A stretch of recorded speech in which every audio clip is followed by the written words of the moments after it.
Assalamualaikum warahmatullahi wabarakatuh. Perkenalkan, nama saya Muhammad Iqbal. Saya dari Prodi Studi Islam Interdisipliner. Di sini saya akan memenuhi tugas dari Ibu Nuzulia Febri Hidayati SHI MH pada mata kuliah Usul Fikih. Di sini saya akan menerangkan tentang masalah mursalah. Di sini saya akan membacakan tentang masalah mursalah.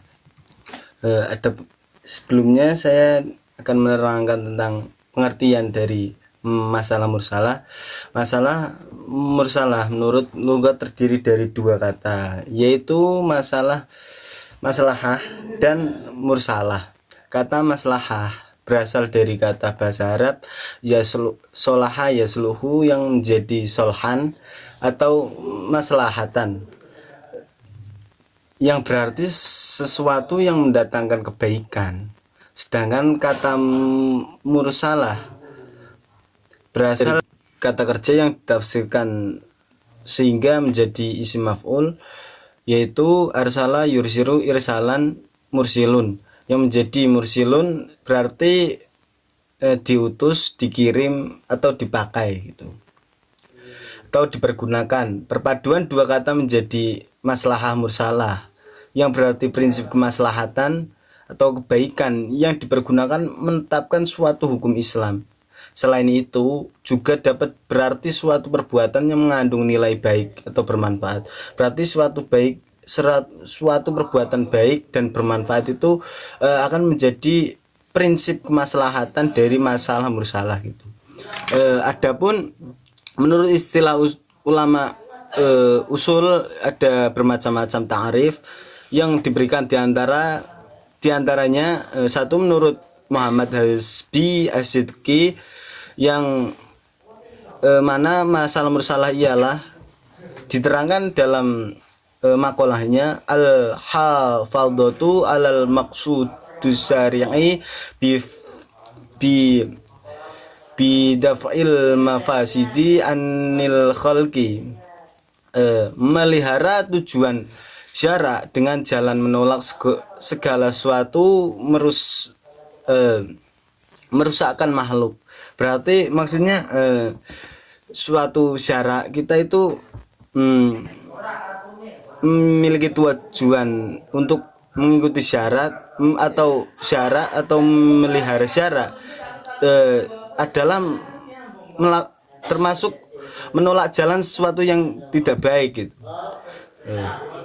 Lanjut saya terangkan tentang adapun tentang definisi mengenai masalah mursalah, yaitu menurut bahasa masalah berarti manfaat dan kebaikan, sedangkan mursalah berarti lepas. Menurut istilah masalah mursalah ialah kemaslahatan yang tidak diterapkan oleh syarak dalam penetapan hukum dan tidak ada dalil yang menyuruh mengambil atau menolaknya gitu. Masalah mursalah itu yang mutlak karena ia tidak terikat oleh mengakuinya atau dalil yang mengakuinya sehingga membatalkannya. Misalnya kehidupan yang karenanya para sahabat mensyariatkan mata uang, penetapan tanah pertanian dan tanah milik gitu. Adanya itu disyaratkan hukum dan tidak ada bukti syarak yang menunjukkan terhadap pengakuan atau pembatalannya. Selanjutnya macam-macam masalah mursalah. Yang satu masalah mu'tabarah, masalah mulghah, dan yang ketiga masalah mursalah gitu. Yang pertama masalah mu'tabarah, yaitu kemaslahatan yang didukung oleh syar'i dan dijadikan dasar dalam penetapan hukum. Misalnya kewajiban puasa pada bulan Ramadan mengandung kemaslahatan bagi manusia, yaitu untuk mendidik manusia agar sehat secara jasmani maupun rohani gitu. dengan adanya kita itu berpuasa akan mengurangi hawa nafsu kita gitu. Oke, yang kedua maslahah mulghah, yaitu kemaslahatan yang ditolak oleh syar'i dan syar'i menetapkan kemaslahatan lain selain itu. Misalnya kemaslahatan yang diperoleh seorang pencuri ditolak oleh syar'i ya dengan mengharamkan pencurian demi melindungi kemaslahatan yang lebih besar, yaitu kemaslahatan rasa bagi masyarakat gitu. Soalnya adanya pencuri gitu akan menimbulkan hal-hal tidak baik, hal-hal negatif itu. Yang selanjutnya maslahah mursalah, yaitu kemaslahatan yang belum tertulis dan nas dan ijma, serta tidak ditemukan nas atau ijma yang melarang atau memerintahkan mengambilnya. Kemaslahatan ini diserahkan kepada manusia atau mengambil atau tidak mengambilnya gitu. Sedangkan ulama usul membagi maslahah dalam 3 bagian, yaitu maslahah daruriyah, maslahah hijaiyah, maslahah tahsiniyah. Yang pertama maslahah daruriyah, yaitu perkara-perkara yang menjadi tempat tegaknya kehidupan manusia, yang apabila ditinggalkan maka rusaklah kehidupan, terjadi kerusakan, timbul fitnah. Perkara ini dapat dikembalikan kepada 5 perkara pokok yang harus dipelihara, yaitu agama, jiwa, akal, keturunan, dan harta. Yang kedua maslahah hajiyah, yaitu semua bentuk perbuatan dan tindakan yang tidak terkait dengan dasar yang lain yang ada maksudnya yang ada pada maslahah dzurriyah, yaitu yang dibutuhkan masyarakat tetap juga terwujud, tetapi dapat menghindarkan kesulitan yang menghilangkan kesempitan.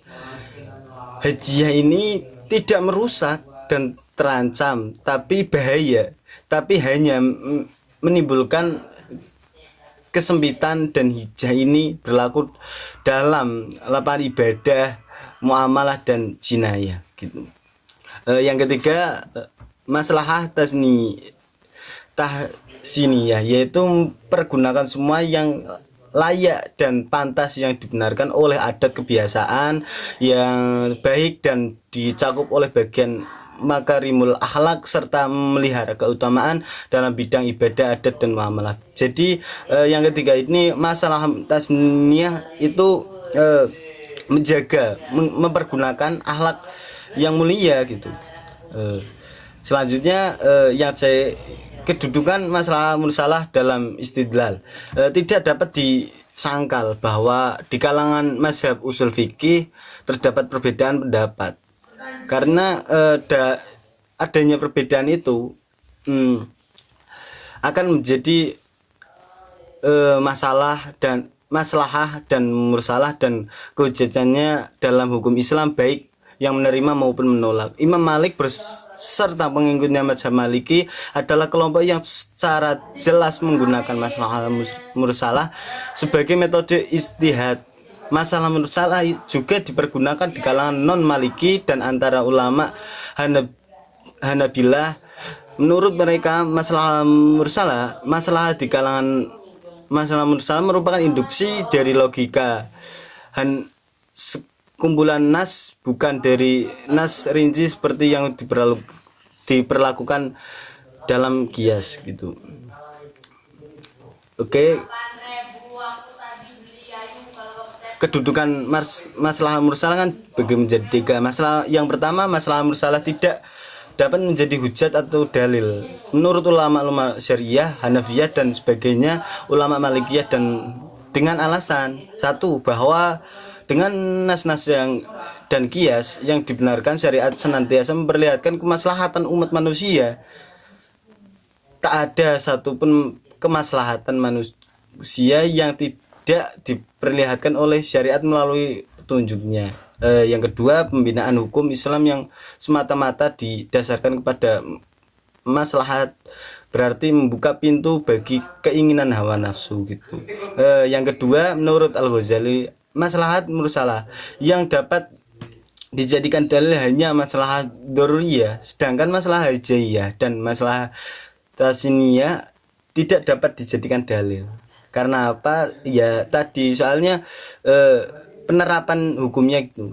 Yang ketiga, menurut Imam Malik dan masalah mursalah adalah dalil hukum syara, pendapat ini juga diikuti Imam Haramain yang mengungkapkan argumennya. Oke, lanjut. Yang D, syarat-syarat berpegangan pada masalah mursalah gitu. Dalam menggunakan masalah mursalah sebagai hujjah, ulama sangat berhati-hati sehingga tidak mengakibatkan pembentukan syariat berdasarkan nafsu dan kepentingan terselubung. Soalnya ini tidak main-main. Berdasarkan hal tersebut, ulama menyusun syarat-syarat masalah mursalah yang dipakai sebagai dasar pembentukan hukum, yaitu yang satu, masalah tersebut harus masalah yang hakiki. Yang kedua, masalah tersebut bersifat umum. Yang ketiga, masalah tersebut dengan maqasid al-asyariyah dan bertentangan yang tersebut yang sesuai dengan maqasid al-asyariyah dan tidak bertentangan dengan dalil syara yang gitu. Yang keempat, masalah tersebut diamalkan dalam kondisi yang memerlukan untuk menghindari umat dalam kesusahan gitu. Oke, lanjut. 6 contoh-contoh masalah mursalah. Adapun beberapa contoh masalah mursalah yang menggunakan ketentuan hukum berdasarkan masalah mursalah, yaitu diantara lain sahabat mengumpulkan Al-Quran dalam satu mushaf, alasannya semata-mata karena maslahat, yaitu bisa digunakan untuk kita gitu. Masih dalam perjuangan sahabat itu menggunakan masalah mursalah itu mengumpulkan mushaf, mengumpulkan Al-Quran dibuat mushaf biar sampai umat-umatnya Nabi gitu. Itu termasuk maslahat. Yang kedua, Khulafaur Rasyidin menetapkan keharusan menanggung ganti rugi kepada para tukang, padahal menurut hukum asal kekuasaan mereka didasarkan atas kepercayaan. Akan tetapi seandainya mereka tidak dibebani tanggung jawab mengganti rugi, mereka akan berbuat ceroboh dan tidak memenuhi kewajibannya untuk menjaga harta benda orang lain yang berada di bawah tanggung jawabnya. Yang tiga, apabila uang kas negara mengalami defisit dan tidak mencukupi untuk memenuhi kebutuhan pembiayaan tentara. Yang keempat, beroleh mengangkat seorang penguasa mafdul, bukan yang terbaik maksudnya. Mafdul itu bukan yang terbaik. Yang kelima, pencatatan berbagai aktivitas transaksi dalam lembaga-lembaga pemerintahan. Mungkin cukup sekian. Kesimpulan pada masalah mursalah yaitu berdasarkan penjelasan yang tadi saya jelaskan itu bahwa masalah mursalah ialah kemaslahatan yang tidak ditetapkan oleh syara, dalam penetapan hukum dan tidak ada dalil yang menyuruh mengambil atau menolaknya. Dari segi pandangan syara, maslahat dibagi menjadi tiga, yaitu masalah mu'tabarah, mulghah, dan mursalah. Ulama usul fikih membagi masalah menjadi tiga juga, yaitu masalah dariyah, hijaiyah, dan tasiniyah. Dalam istidlal, masalah mursalah dapat dijadikan sebagai dalil dengan syarat, yaitu masalah tersebut harus hakiki, bukan sekedar dugaan. Kemaslahatan tersebut harus maslahat untuk umum, bukan pribadi saja gitu. Mungkin kurang lebihnya mohon maaf dari saya segitu. Sumakola wallahu a'lam bishawab. Wassalamualaikum warahmatullahi wabarakatuh.